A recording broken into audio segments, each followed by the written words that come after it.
rapaziada, sejam bem-vindos a mais um vídeo no canal e hoje a gente vai estar falando sobre a final do AMA Supercross, a 17ª etapa com resultado histórico para o Brasil do Enzo Lopes. Então antes de começar esse vídeo, deixa seu like, se inscreve e vamos saber tudo o que rolou na etapa do Enzo.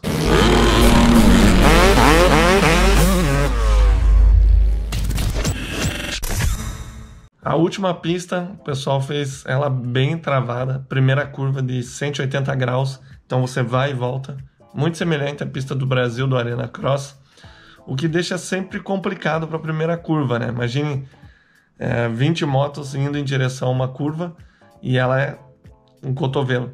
E para ajudar, a pista secou demais, embora o pessoal da equipe que constrói as pistas, a Dirt Crew, deixou a pista bem molhada para os treinos, a pista estava completamente diferente do que foi nas finais. Mas lá seca muito, lembrando que Salt Lake City no verão é muito quente e a pista ficou bem seca, dura e lisa. A voz hoje está complicada, gente. Embora essa etapa tenha uma característica diferente, que é o shootout, é a costa leste versus a costa oeste. Ou seja, durante toda a temporada, a gente viu uma costa correndo durante um tempo e a outra costa durante outro tempo. Então eles fizeram as classificatórias separadas, as heats, que são as semifinais, também separadas, a LCQ, que é a Last Chance Qualifier, classificatória de última chance, separado, junto, e daí a final juntou todo mundo. Então o Enzo, na classificatória da costa dele, no primeiro treino, ele fez 7º, 13º no segundo. Esse segundo ele não se soltou tanto, não andou tão bem. E já para a hit, ele conseguiu um resultado bem melhor. Ele largou em 8º, conseguiu ganhar 2 posições e fez 6º na hit dele. Excelente resultado. Na primeira largada ele não saiu bem. Você consegue ver ele lá no canto direito do vídeo, cruzando por trás do pessoal, tentando entrar por dentro.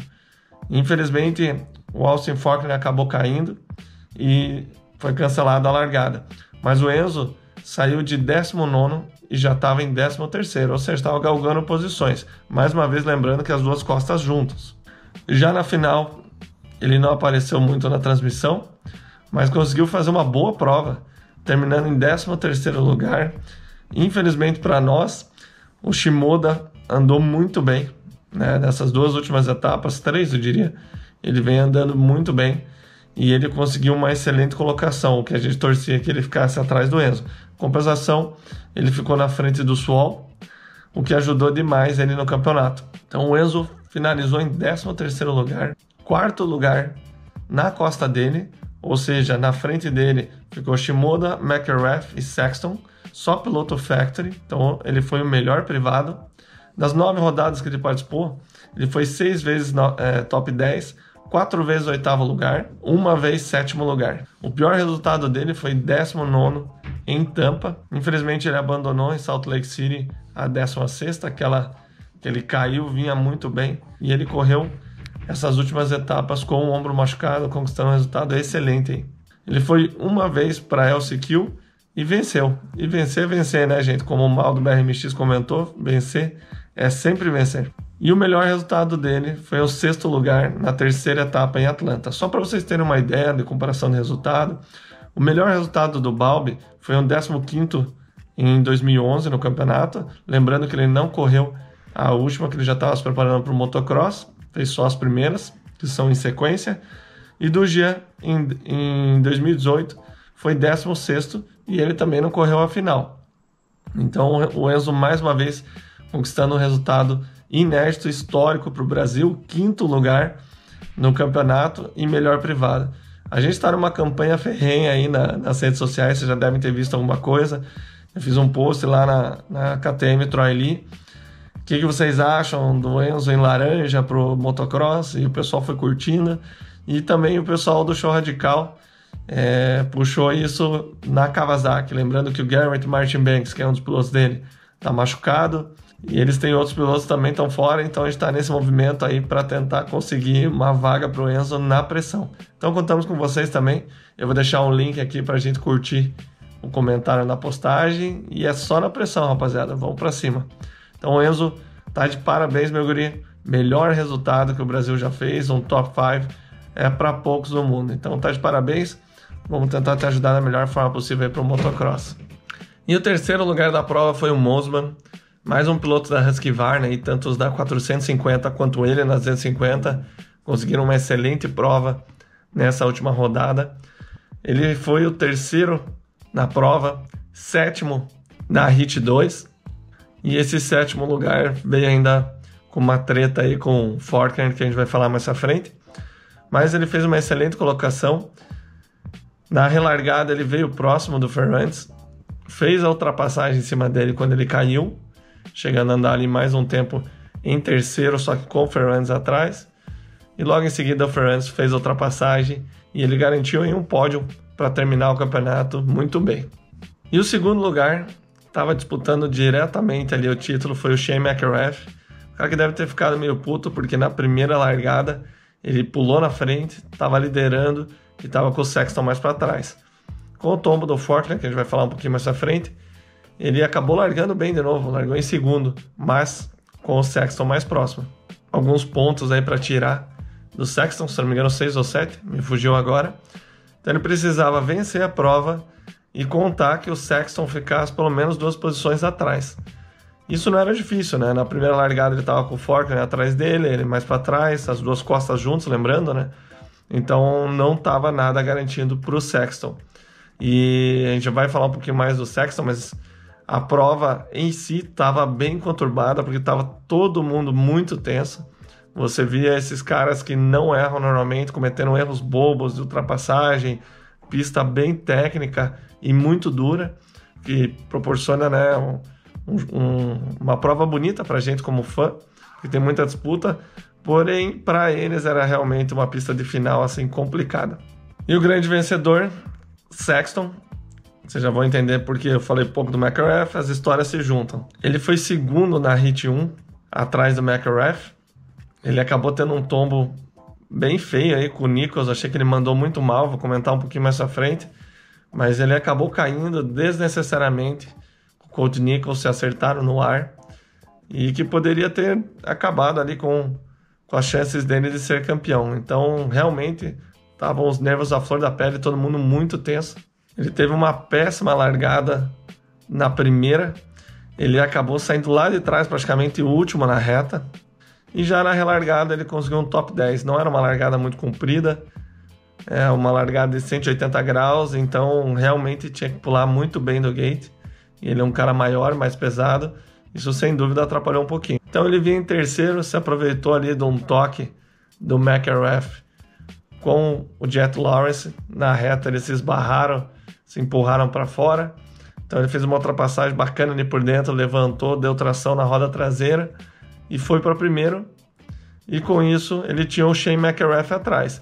Então pergunto para vocês, você está liderando, pode ficar 2 posições atrás, você tem que ter um rival logo atrás de você, é uma posição complicada, porque ele pode tentar te derrubar, pode fazer alguma coisa. A gente já falou isso antes, que tem toda a situação de muita grana, uma vida em jogo de treinamento e, enfim, uma série de coisas, o desejo de vencer. Lembrando que ele tem 20 anos e já é campeão, ele é um cara muito novo e já está conquistando seu espaço aí na história do AMA Supercross. Então ele, muito inteligentemente, deixou o Shane McElrath passar e vinha ali atrás dele. Shane McElrath reduziu mais ainda a velocidade e deixou ele passar novamente. Aí ele tem 2 opções. Ou ele acelerava e realmente escapava, falava tchau, mostrava que ele era o cara da categoria, ou ele deixava passar novamente e ficava nesse jogo de gato e rato. Mas ele bateu no peito, sprintou e deu tchau pro McElrath. Na verdade ficou até meio feio pro McElrath, que ele ficou nesse joguinho que sinceramente ele fez o que ele podia, não digo que estava errado, mas pro Sexton ele passou, sprintou e tchau. Ele foi abrindo volta a volta e realmente se provou como o cara da categoria. Foi legal de ver a disputa, mais legal ainda de ver o que veio das confusões da galera e os nervos à flor da pele. Mas lembrando que eram 2 costas juntos, mais uma vez, vamos agora pro Ferrantes e o Forkner. Na Hit, o Ferrantes foi derrubado na segunda curva e veio lá de fora do top 10 e conseguiu se recuperar até a 10ª colocação. Lembrando que classificou 9. Ele ficou alguns segundos ali do 9º colocado, mas teve que ir pela primeira vez aí para LCQ.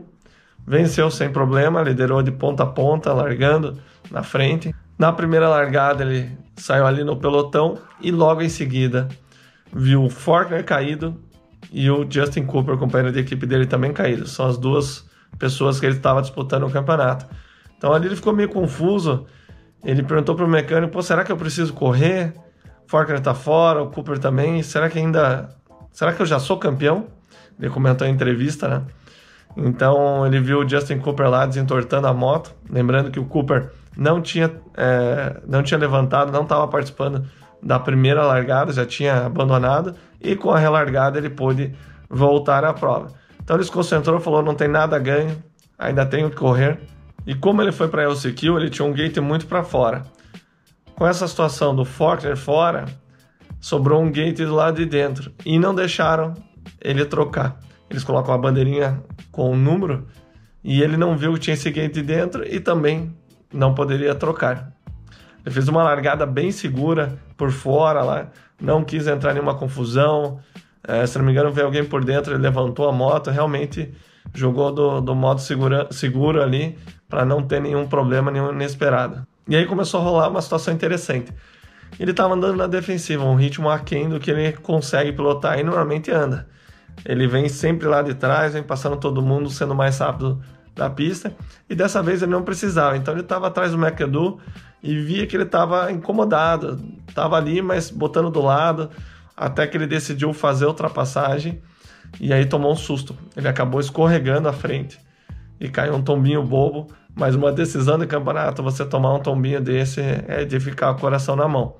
Se recompôs, perdeu só uma posição, que foi para o Mosman, que ele, como a gente viu, ele fez o 3º lugar. Então ele se recuperou, foi para cima do McAdoo e fez a ultrapassagem, pulou por dentro no triplo, fez a curva, tranquilo, tudo certo, e ali ele ficou 4º lugar. Excelente resultado e bicampeonato para o Dylan Ferrandis, muito merecido. Eu admiro bastante um cara que sai do seu país, só ele e a esposa, e vai conquistar o mundo aí como ele fez, tanto para o Mundial de Motocross quanto para o AMA Supercross. E o grande rival dele, o Forkner, tinha um dia para dar tudo certo, estava caminhando muito bem para ele. Ele foi 3º na hit dele, estava em 2º na primeira largada, quando em uma escadaria ele acabou perdendo a frente, veio um pouco rápido demais, não tocou a frente, então ela pegou a traseira e virou para frente. Algo parecido com o que o Cooper Webb fez algumas etapas atrás, caindo lá no cimento. Então ele tomou esse baita tombo, bateu muito forte de ombro na parede. Quando você vem rápido e bate na entrada do salto ou na parede que para a velocidade, normalmente machuca. Ele levantou ali com o braço sendo segurado, a gente não consegue ainda dizer se foi uma fratura, alguma coisa. Eu pelo menos não achei nada de informação ainda. Talvez essa semana ainda saia. Mas foi uma pena, porque ele estava numa situação muito favorável, em 2º ali atrás do McElrath, e possivelmente ele tenha comprometido o motocross dele se ele se machucou. Lembrando que o motocross daqui a uns dias já está começando, e uma lesão agora na última etapa, fora toda a situação do campeonato, que mais uma vez ele perdeu devido a uma lesão, digamos assim. O ano passado era dele o campeonato, sem dúvida nenhuma. Dessa vez é questionável, porque o Ferrandis estava andando muito bem, mas ele tinha chance no campeonato e estava numa posição favorável para vencer. Eu vou ratificar, o Ferrandis, na minha opinião, foi melhor esse ano, mas ele estava muito bem e corrida é corrida. Ele teria talvez aí chances andando na frente, o Ferrandis ficasse pressionado, enfim, a gente nunca sabe. Como não existe o C, ele foi ao chão e ficou de fora da prova. E agora vamos falar dessa loucura que foi a 250. Primeiro, 5º lugar, Jet Lawrence contra o McElrath, que foi o 2º. O Jet estava em primeiro, o McElrath foi fazer a ultrapassagem, deu uma boa trombadinha ali. Aí temos mais uma vez Jet Lawrence e McAdoo. Após a chegada, o McAdoo bloqueou ele no trilho dele, tudo certo. Na reta seguinte, o Lawrence, na minha opinião, foi um pouco infantil. E tentou enfiar por dentro, meia moto para trás e tentou empurrar o McAdoo, mas não foi realmente para derrubar, que deveria ser o certo, já que ele queria fazer isso. Ele foi meio com medo e já entrou escorregando na curva e caiu. McAdoo e Ferrandis. McAdoo também foi para cima do Ferrandis. Tentou derrubar, talvez aí numa tentativa de ajudar o Forkner, mas não conseguiu. Justin Cooper e McAdoo. Cooper que venceu a hit dele. Na primeira largada estava por fora, veio de trás. E na última volta ele derrubou o McAdoo. Não sei muito o porquê, já que era a última volta, não ia mudar nada no campeonato. Com isso, o McAdoo acabou em 11º. Aí a gente tem o bicampeão Sexton contra o Nichols. Na hit, então, ele veio de trás, estava muito rápido. Mais uma vez, digo, ele estava bem tenso, dá para ver eles pilotando. Ele tinha o McElrath e o Nichols, ou seja, os dois companheiros de equipe. Na penúltima volta, ele já avisou que vinha por dentro da sequência, então se ele pulasse 3, encaixasse a curva certinho, ele não conseguiria pular o triplo que vinha na sequência. Então, na reta, o Nichols dá uma olhada para o lado. Na minha opinião, ele ouviu que o Sexton estava ali, mas também ele nunca imaginou que ele ia tentar mandar 3 nessa sequência, que não fazia sentido. Então, quando o Nichols começa a fechar, o Sexton emenda, acerta a mão do Nichols, ele cai um tombo feio e o Sexton vai para fora da pista. E, infelizmente, nessa tentativa idiota aí de ultrapassagem, ele acabou machucando a mão do Nichols. Ele levanta, ainda terminou a volta contornando, estava bem no finalzinho, classificou, mas realmente ficou de fora com a mão machucada. E o Sexton, lembrando que ele já acertou o Enzo umas 2 etapas atrás, na roda traseira, ele saltou cruzando. Então, sem dúvida, ele estava pressionado com essa decisão do campeonato já desde lá de trás e tomou 2 atitudes bem ruins. Dessa vez com o Enzo, ele falou, me bati com um piloto lá como se ele não soubesse quem o Enzo era e que era a culpa dele, né? Então, eu particularmente não gostei muito da atitude dele. E dessa vez foi pior ainda, que ele machucou um outro concorrente aí desnecessariamente, que ele não precisava fazer essa ultrapassagem de uma forma tão perigosa. Aí agora a gente vai para Forkner versus Mosiman. Última volta da classificatória, ele pulou por dentro no triplo Forkner. O Mosiman foi por fora, estava recuperando a posição, ele bloqueou no final da curva, na entrada do primeiro salto, e derrubou o Mosiman. Então, resumindo, a última prova, shootout, essa loucura toda. Acredito que a falta de experiência em pensar no long game, né, na carreira toda, aí, correndo com os outros pilotos, a vontade de mostrar o resultado, né, mostrar todo o potencial, sem dúvida afetou eles aí no julgamento. Então, sem dúvida, com o tempo, eles vão ficar mais experientes e vão perceber que esse tipo de pilotagem não leva a lugar nenhum. A gente teve a geração do Dean Wilson, Zach Osborne, Blake Baggett, enfim, Villopoto, entre outros que passaram por isso também. Agora essa geração está passando por essa fase e vai amadurecer com o tempo. Então o Sexton, bicampeão com 20 anos, impressionante isso. Consecutivos no ano passado, como eu disse, talvez ficou um asterisco aí no título dele, mas esse ano realmente ele mostrou que era o cara e venceu. Ano que vem ele sobe para 450 e será, sem dúvida, um excelente piloto na categoria, porque ele é um cara grande, ele anda muito redondo, ele é muito técnico, vem muito bem. Tenho certeza que vai mostrar muito resultado aí. A gente tem mais 2 pilotos, na verdade, na 450 de peso com bicampeonatos, que o outro é o Dylan Ferrandis. Então ele conquistou 3 vitórias nessa temporada. Ele, na minha opinião, foi o melhor, mais rápido nos 2 anos e, mais uma vez, piloto muito técnico, já correu o Supercross de Paris de 450. Óbvio que é necessário se adaptar, são músculos diferentes, uma pilotagem um pouco diferente na 450. Todo mundo passa por esse processo, Ryan Dungey, Ryan Villopoto, enfim, todo mundo passa por esse processo e tenho certeza que esses 2 vão dar muito trabalho. E lembrando que o Shane McElrath também sobe, então a gente tem novos nomes aí entrando no mix de campeões que a gente tem na categoria 450. Espero que vocês tenham gostado, embora eu tenha tentado não me alongar muito aqui, deu 21 minutos aí, acredito, o vídeo. Meus parabéns pro Enzo, que destruiu, cara, demais esse resultado, pro Sexton, pro Dylan Ferrandis aí, que conquistaram o bicampeonato. Então um abraço, galera, assista um review da 450.